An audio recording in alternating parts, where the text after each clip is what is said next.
So everyone who dealt with John, whether they tended to agree with him or not, found him incredibly fair and respectful. And one symbol of that, something that always made a big impression on me, was his office. When he became town manager and he moved into that office, he found a big desk and a small table. And the first thing he did was change that up. Big table, small desk. In fact, his desk was tiny. It was like a little workstation. And that meant that every meeting that he had in his office, even if it was a one-on-one, it happened at the table. And that is such a potent equalizer and really showed such profound respect to everyone he met with. We would meet, like I said, on those Monday mornings, but just over the course of doing business, we would always have other meetings, whether it would be with the select board, homelessness issues, community outreach with the students, and John always offered great insight. He was very collaborative in the way he worked with people.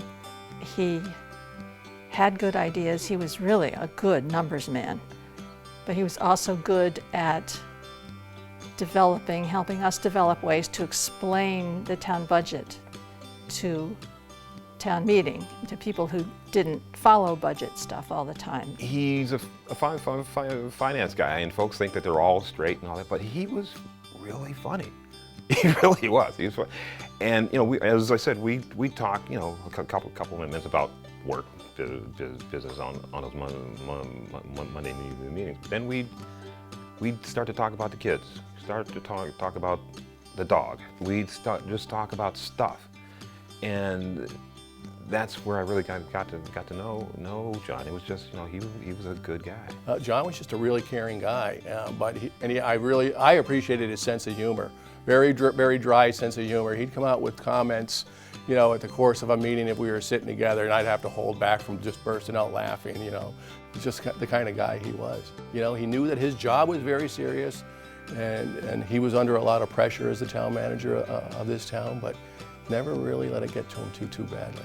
Many people know working for the town of Amherst can be all-consuming, and I think as somebody who is both my friend and mentor and ultimately my boss, I was always impressed that John could turn work on and off and have time for his family. Whether it was vacation, whether it was taking one of his children to college, John was in the moment. John was a consummate voice of reason, and that was really a skill that he used to great effect. Partly it was because he was so knowledgeable, whether it was financial details or the history of a situation or the future implications of something. And partially it was because he was just so calm and matter-of-fact about things. There was never drama, positive or negative. So in so many meetings, in so many contentious sessions of town meeting, John's well-timed, perfectly explained, thoughtfully presented comments on a matter would bring everything back into focus. He also had a great love for this town and thought very hard about how to make it better, how to make things work better. One example that most people may not be too aware of was he dreamed up the idea of consolidating or putting into the same space in Town Hall the Inspection Services Department, Conservation, and Planning departments, because they interacted a lot, and now they really do, and they work very closely together. John genuinely loved the challenge. He loved figuring things out and finding ways to approach problems and situations creatively. And he built a great team of people around him to do that. When I think about John's legacy or his biggest contribution to Amherst, it's so difficult to choose because his influence is everywhere.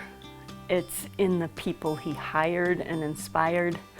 It's in projects he initiated and carried forth. It's literally in stuff that wouldn't exist if it weren't for him. But I think it's most perfect that The health center that he championed will bear his name.